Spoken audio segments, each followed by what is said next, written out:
మాతాజీకి నమస్కారం పెట్టండి. సుబ్బారా, రామారావు, మీ కోరికలైతే ఏమున్నాయో అవి ఖచ్చితంగా నెరవేర్తాయి.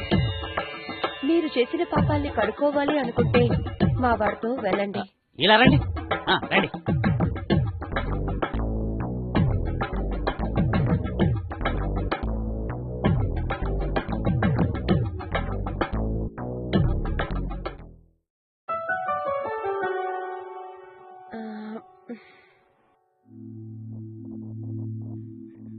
శ్రీను, ఓయ్ శ్రీను.